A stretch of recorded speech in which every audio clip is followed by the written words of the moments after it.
Merhaba koçlar, nasılsınız? Bugün daha önce ikinci versiyonunu tanıttığımız bir akustik gitarın üçüncü versiyonunu tanıtacağız.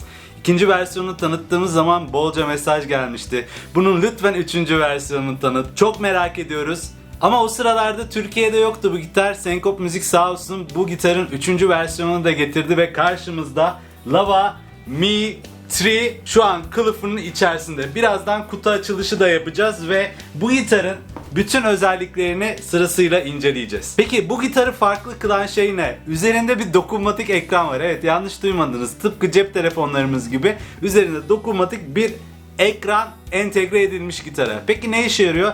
İçerisinde efektler açabiliyoruz. Bu efektler hiçbir şeye bağlamadan doğal sesiyle dışarı çıkartabiliyor. Bu nasıl oluyor diye çok merak ediyorsanız Lava Mi 2'da da bu efektler vardı ama sınırlıydı çünkü ekran yoktu. Sadece reverb, delay ve chorus alabiliyorduk. Bu gitarda ise flanger'dan tutun bir prosesörün içerisinde olabilecek bütün efektleri dışarı verebiliyor. Onun haricinde fiziksel özellikleri Lava Mi 2 ile aynı. Eğer merak ediyorsanız fiziksel özelliklerinde boyutunu vesaire işte bu sesleri dışarı nasıl veriyor, onları yeniden bu videoda anlatmak istemiyorum. O yüzden dilerseniz Lava Mi 2'nun da videosunu önceden izleyebilirsiniz dostlarım. Bu gitarı Türkiye'ye getiren ve tanıtmamız için bize vesile olan Senkop Müziğe çok teşekkür ediyoruz. Gitar ile ilgili indirim almaya çalışacağım. Eğer indirim almayı başarabilirsem açıklamalar kısmına indirim kuponu da koyacağım bilginize. Gitarı satın almayı düşünen dostlarım varsa da mağaza bağlantısını da açıklamalar kısmına bırakıyorum. Evet, bu gitar hakkında anlatılacak çok şey var. Geçmeden önce kanalımıza abone olursanız, bildirim zilini açarsanız harika olur. Süper de sosyal ağlarımız var. Oraya da takiplerinizi bekliyorum dostlarım. Şimdi dilerseniz gitarı kılıfından çıkartalım, bakalım içerisinde bize neler yolluyorlar onu da görelim. Ardından da gitarın ekranıyla oynamaya başlayalım. İçerisindeki efektleri dinleyelim. Gitar dersleri var içerisinde, akort cihazı var. Hatta loop alabiliyoruz ve kayıt yapabiliyoruz ve bu kayıtları da internette paylaşabiliyoruz. Çünkü bu gitar aynı zamanda Bluetooth ve Wi-Fi ile de bilgisayara ve cep telefonumuza bağlanabiliyor. Evet, sizleri daha fazla bekletmek istemiyorum ve Lava Mi 3'ün tanıtımına geçiyoruz.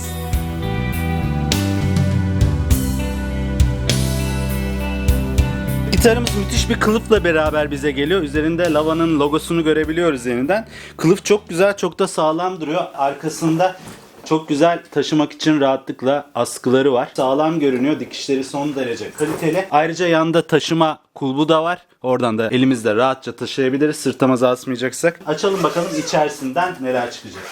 Evet, güzel bir şekilde açılıyor. Gitara bakmadan önce, koruma poşetinden çıkarmadan önce bakalım içerisinde bize bir şeyler veriliyor mu? Çantanın iç yüzeyine bakalım. Burada belki de notalarımızı koymamız için, bir şeyler taşıyabilmemiz için büyük geniş bir göz yapılmış. Bu iyi düşünülmüş.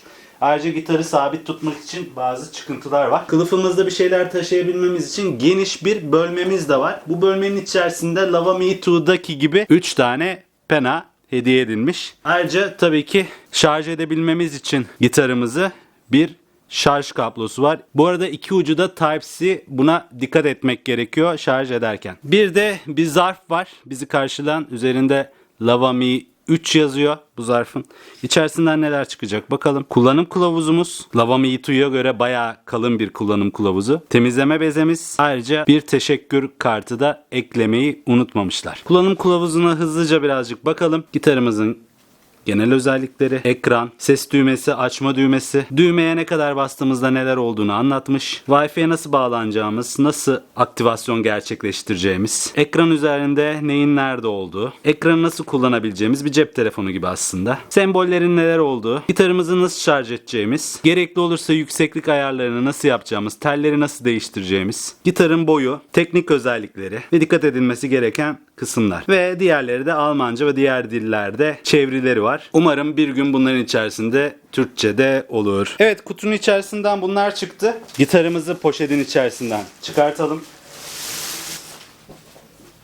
Evet, ben özellikle pembe renkli bir modelini istedim. Daha önce beyaz tanıtmıştık. Ayrıca lacivert ve turuncu gibi renkler de mevcut. Çok güzel renk seçimleri var. Satın almadan önce kararsız kalabilirsiniz bu güzel renk seçimleri yüzünden. Gördüğünüz gibi Lava Mi 2 ile neredeyse hiçbir fiziksel farkı yok.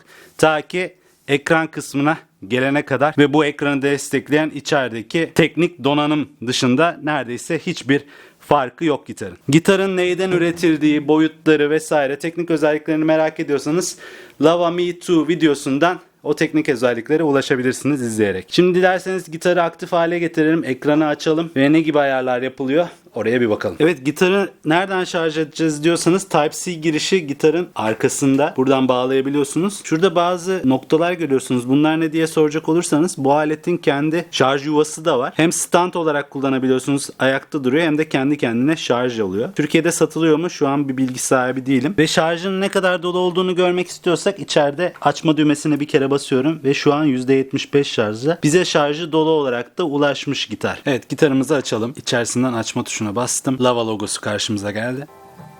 Evet, açılışta bir müzik karşılıyor bizi. Dilimizi seçmemizi istiyor. İngilizceyi seçiyoruz. Hoş geldiniz diyor ve aktive etmeyi seçiyoruz. Wireless olarak bağlanabilirim ve kendim modemimi seçiyorum. Şu an Wi-Fi'den bağlandı. Lava aplikasyonu ile telefonunuza bağlanın diyor. QR kodu taratıyorum ve aplikasyonu indiriyorum buradan. Lava Müziğin Play Store mağazasına bana yönlendirdi. Buradan aplikasyonu kuruyorum. Bu işlemleri yaparken harika doyurucu bir müzik çalıyor arkada. Aplikasyonu açıyorum. Buraya mail adresimi girmemi istedi. Kayıt alıyorum. Nickname'imi seçtim. Bana bazı sorular soruyor. Şehrime kadar öğrenmek istedi. Gitarla ne kadar ilgileniyorsunuz onu soruyor. Şu an yeniden QR kodu okutmamı istedi ve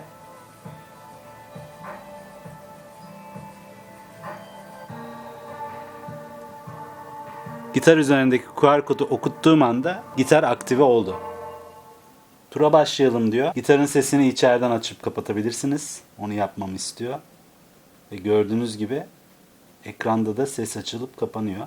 Yana kayalım. Ekrana dokunduğumuz anda ekran aktive oluyormuş. Yukarıdan aşağı çektiğimizde cep telefonlarımızdaki gibi kontrol ekranı geliyor. Aşağıdan yukarı çektiğimizde ise bütün aplikasyonları görebiliyoruz. Hadi deneyin diyor. Aşağıdan yukarı çektim.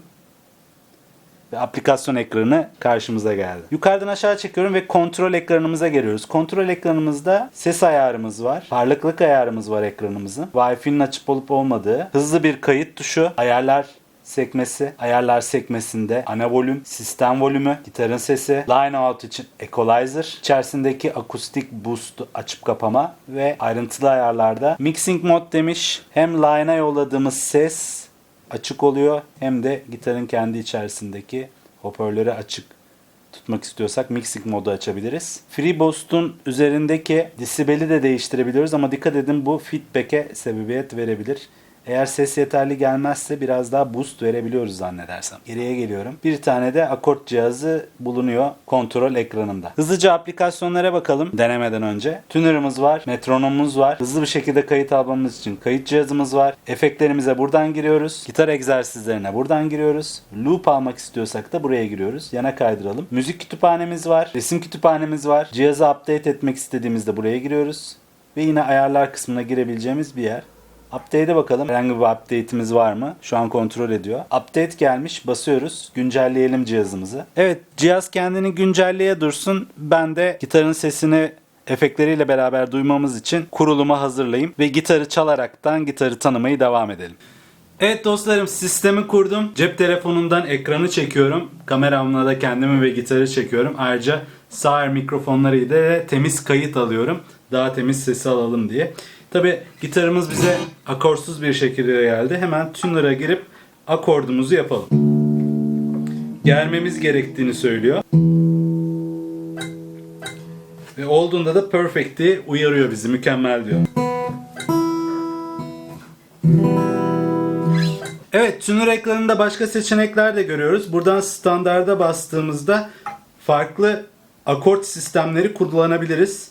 Kromatik, yarım ses aşağı, drop D. Mesela drop D'yi deneyelim. Drop D'ye geldiğimizde hemen en üst teli R'ye çekmemiz gerektiğini gösteriyor gördüğünüz gibi. Biz standardımızı koruyalım. Ayrıca otomatik ve manuel arasında da geçiş yapabiliyoruz. Manueli seçtiğimizde hangi teli ayarlayacaksak onu seçiyoruz ve sadece ona odaklanmamızı sağlayabiliyoruz. Ama otomatik seçeneği de son derece işlevsel. Girdiğimiz bir aplikasyondan çıkmak için de alttan yukarı çekmemiz yeterli oluyor. Şimdi tempoya bakalım. Buradan sarı okun yerini değiştirerek tempomuzu, BPM'imizi değiştirebiliyoruz. Ayrıca boşluk bir kısma tap tempo şeklinde vurarak da metronomu ayarlayabiliyoruz. Beyaz kısma tıkladığımız zamansa metronomu aktif ediyor.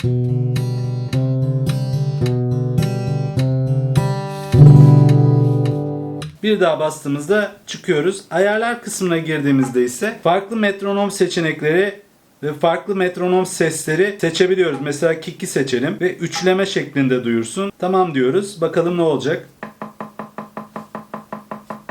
Gördüğünüz gibi metronomun sesi değişti. Son derece zengin metronom içeriği de var. Kayıda girelim. Bastığımız anda kayıt alabiliyoruz. Basalım.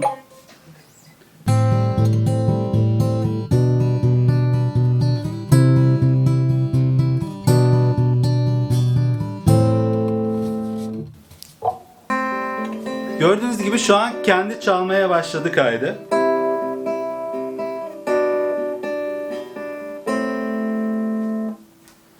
Kaydediyorum. Müziklerinize kaydedildi diyor. Gerçekten girelim ve müziklerimde bakalım onu bulabilecek miyiz? Müzik kısmına giriyorum ve burada New Recording olarak görebiliyoruz. Burada bu bulut seçeneği var dostlarım. Bunu aynı zamanda demin aplikasyona üye olmuştuk ya, buluta da atabiliyor ve cep telefonumuzdan da artık bunu dinleyebiliyoruz buluttan. Kütüphaneye girdiğimizde bakın bir tane kaydımız var ve daha loop yapmadığımız için hiçbir loop'umuz yok. Buradan dosya indirebiliyoruz ve mevcutları silebiliyoruz. Çıkalım buradan. Efektlere en son gelmek istiyorum efektleri duyurmak için. Antrenmana girelim. Burada birkaç tane antrenman seçeneği var. Akorlar, ritim, gamlar, kulak eğitimi ve tek nota. Akora giriyorum. Buradan artı tuşuna basıyorum ve kendimizi eğitmek istediğimiz akorları buradan seçebiliyorum. Ve diyelim ki do majör, sol majör, fa majör ve mi majör akorlarını seçip ve bu dörtlü akor kalıbını çalışalım bakalım. Start'a basıyorum.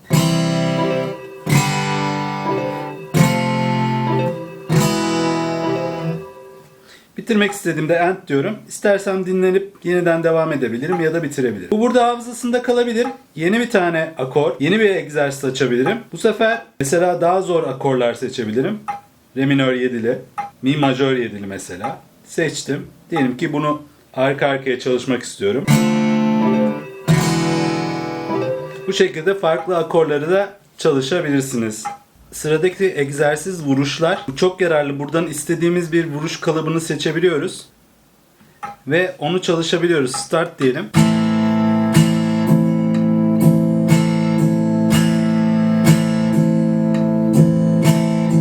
Ve doğru oldukça bize combo kaç tane doğru yaptığımızı gösteriyor burada. Metronomu vesaire tabii ki değiştirebiliyoruz.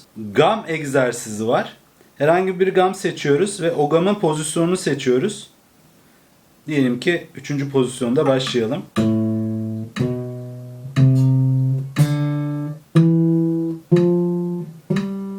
Doğru yaptıkça kombolar artıyor ve bastığımız yerleri de bize gösteriyor. Gamları öğrenme açısından da çok güzel olmuş. İçerisinde çok farklı gamları da bulabiliriz belki. Customize yapabiliyoruz. Buradan farklı bir sürü scale seçebiliyoruz. Ve onun kök sesini değiştirip farklı gamlara çalışabiliyoruz. Kulak eğitimine girelim. Evet, kulak eğitiminde burada 3 tane notayı bize soruyor. Onu zorlaştırabiliriz veya kendimiz hangi notaları çalışmak istiyorsak onu ayarlayabiliriz. Buradan eğitimi başlattığımızda Listen to the reference. ilk önce dinle diyor. Listen to the question note. Soruyu dinle ve cevapla diyor. Mesela do doğru bildim şu an. Mi'yi de doğru bildim. Yine do geldi. Böylelikle kendinizi sınayabilirsiniz. Egzersiz kısmında son egzersizde single nota, tek nota yani.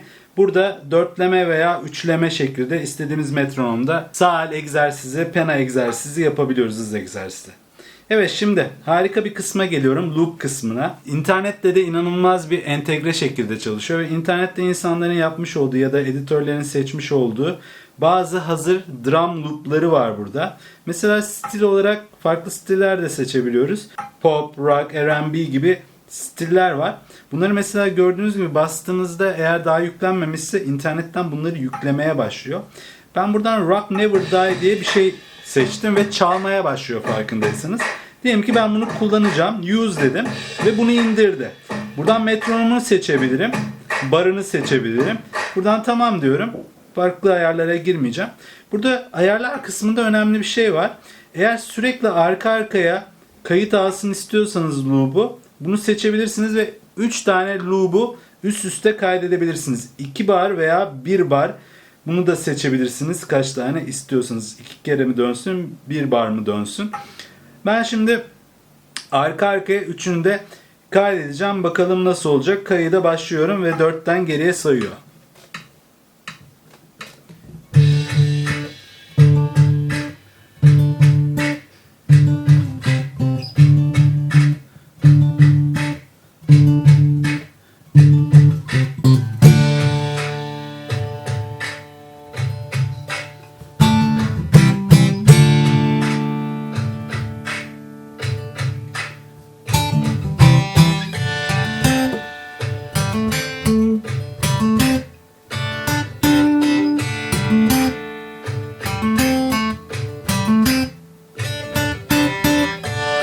Gördüğünüz gibi şu an üçünü birden çalmaya başladı. Burada mesela kısmak istediğim bir şey varsa volümüne geliyorum. Sondaki riff'i de kısayım biraz. Buradan ufak bir mix de yapabiliyorum gördüğünüz gibi. Veya onu susturabilirim, silebilirim. Üstüne de solo atabilirim artık.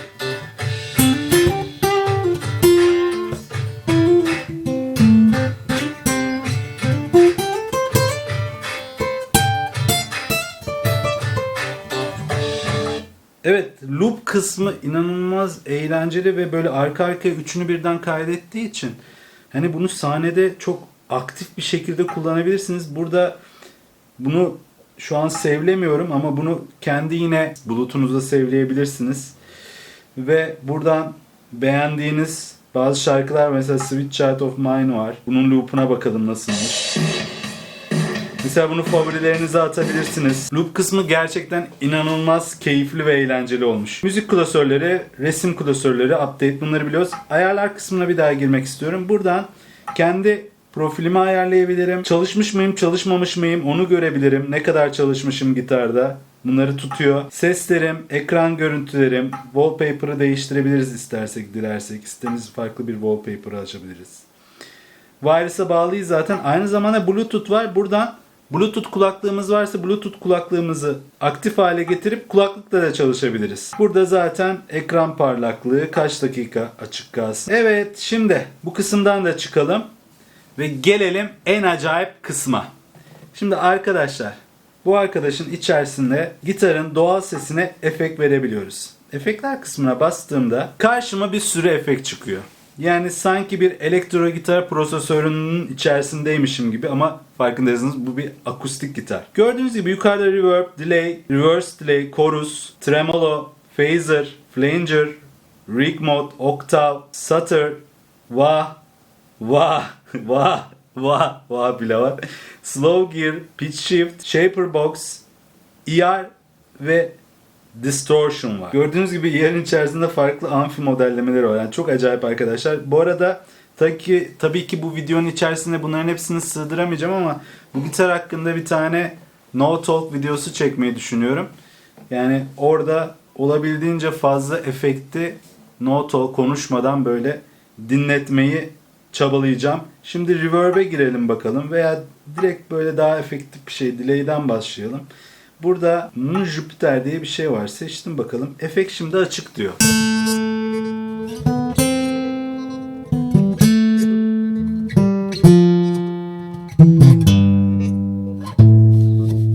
Değişik bir delay efekti. Delay'i bozaraktan bize iletiyor. Big Band'e girelim.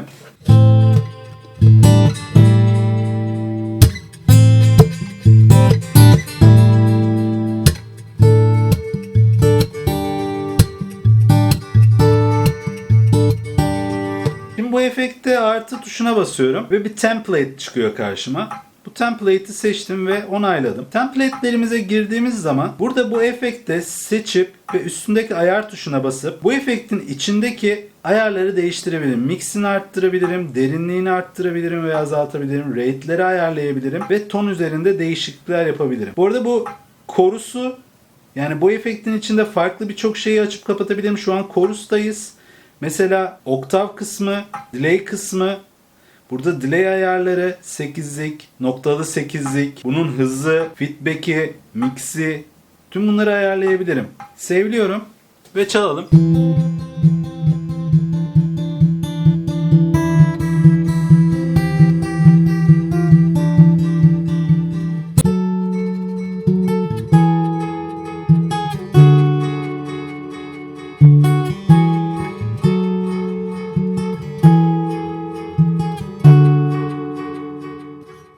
Gördüğünüz gibi neredeyse sonsuz bir delay delay açınca mixini ve feedback'ini sonsuz bir delay gibi bir şey oldu.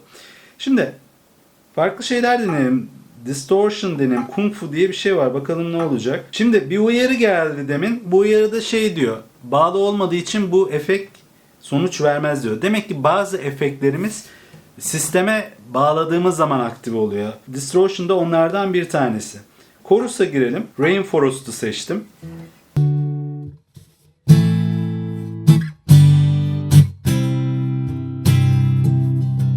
Direkt chorus'u seçtim.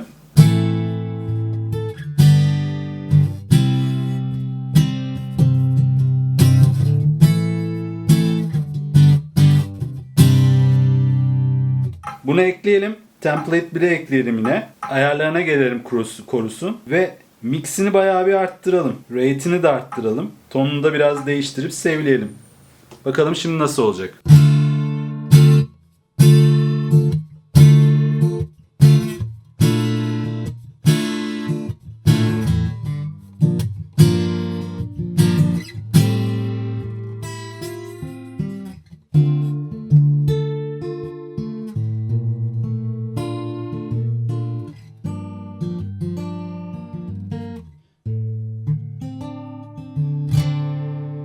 Gördüğünüz gibi ne kadar fazla chorus efekti üstüne ekledi. Şimdi efektlere geri geliyorum. Şöyle tremolo hissiyatını da bir duymak istiyorum. Çünkü chorus ve delay Me Too'da da vardı. Fakat tremolo efekti yoktu. Buradan Shadow'a bir bakalım.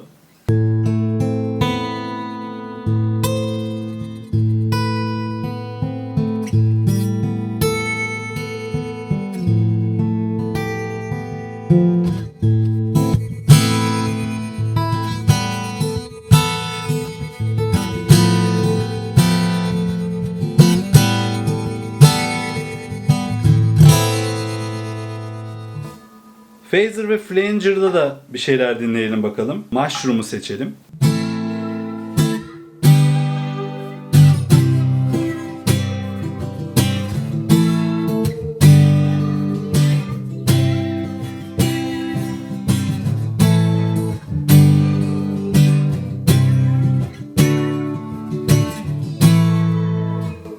Gerçekten çok farklı bir akustik gitar deneyimi yaşatıyor bize. Vah bakalım aktif mi? Cry Baby diyor. Seçiyorum.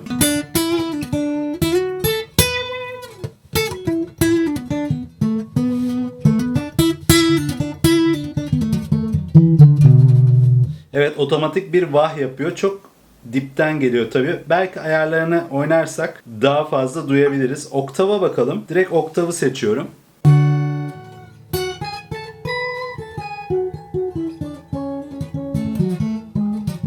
Gördüğünüz gibi tiz oktav vermeye başladı çaldığımız üzerine.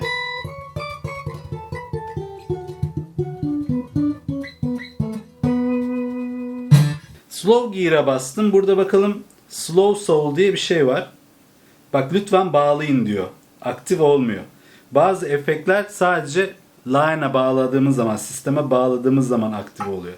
Pitch Shift'e bakalım.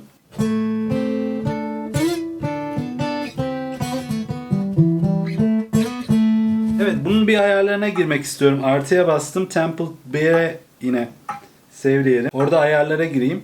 Bakın burada ne kadar tizleştirip pesleştirip harmoni elde edebileceğimizi ayarlayabiliyoruz. Mesela -7 yapalım bu sefer de. Sevleyelim.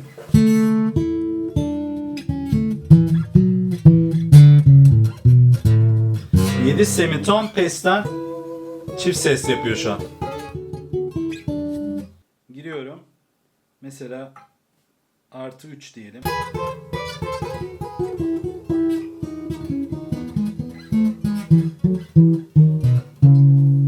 Evet, efektlerin içinde bakalım değişik bir şey bulabilecek miyim? Hepsine giriyorum. Şurada bir Passenger diye bir şey var, merak ettim, ona bir basalım. Oyuncak gibi gerçekten. Bakalım ne olacak.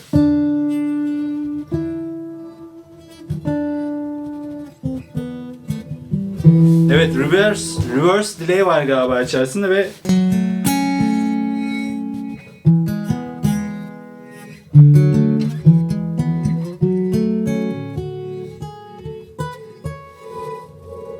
iyiymiş. Haydi yürüyüşü seçelim.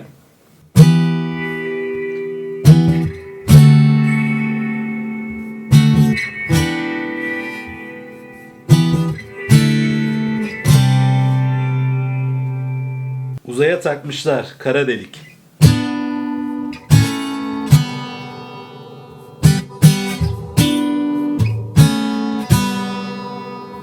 Bu arada bir efekt açık kalmışsa ve ana ekrana gelmişsek yukarıda bir logo yanıyor. Bu efektlerin açık olduğunu, devam ettiğini söylüyor efektlerin. Bir efekte, seçili efekte bir daha bastığımızda kapanıyor ve şu an gitar efektsiz bir şekilde yoluna devam ediyor. Gördüğünüz gibi oradaki logo da yok oldu. Evet, son derece detaylı bir gitar, değişik bir gitar. Yani hayatımda çaldığım en garip gitardı herhalde. Umarım açıklayıcı bir video olmuştur, öğretici bir video olmuştur ve gitarı tam anlamıyla sizlere tanıtabilmişimdir. Tabii ki bütün efektlere bakamadık ama bir tane dediğim gibi konuşma olmayan ve bütün efektleri denediğimiz bir videoda çekmeyi düşünüyorum.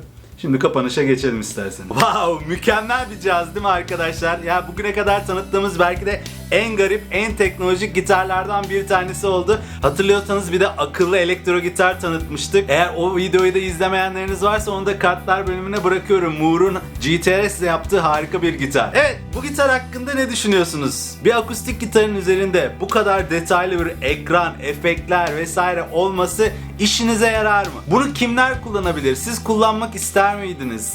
Rahat eder miydiniz böyle bir gitarla? Veya fikirlerinizi böyle anında kaydetmek hoşunuza gitti mi? Lütfen fikirlerinizi bizimle paylaşın. Belki bu gitara sahipsiniz. Sizin deneyimleriniz neler? Lütfen bizimle paylaşmayı unutmayın. Yorumlar kısmını kullanabilirsiniz. Senkop müziği kutluyorum. Yani böyle bir dönemde, böyle zor, ülkenin zor geçtiği bir dönemde böyle bir gitarı riske alıp ülkeye getirmek büyük fedakarlık istiyor. Senkop müziği yeniden kutluyoruz ve teşekkür ediyoruz ayrıca bize bu gitarı gönderdikleri için ve tanıtmamıza vesile oldukları için. Dediğim gibi eğer indirim kuponu alabilirsem açıklamalar kısmına bırakacağım. Ayrıca gitar almayı düşünen dostlarım varsa mağaza bağlantısını da açıklamalar kısmına bırakıyorum. Dostlarım, videoyu beğenirsek paylaşılmasında, önerilmesinde katkıda bulunursunuz. Gitar Koçu kanalına katkıda bulunmuş olursunuz. Lütfen abone olalım, bildirim zilini açalım, yorum yapalım ve kanala destek olalım. Desteklerinizi bekliyorum. Ayrıca sosyal ağlarımızı da takip edebilirsiniz. Oralarda da canlı yayınlarımız yakında başlayacağız. Yaz döneminde bir ara vermiştim ama canlı yayınlara yavaş yavaş geri dönmeye başlıyorum. Yeni bölümlerde görüşmek üzere. Kendinize çok iyi bakın ama en önemlisi koç gibi kalın. Görüşürüz.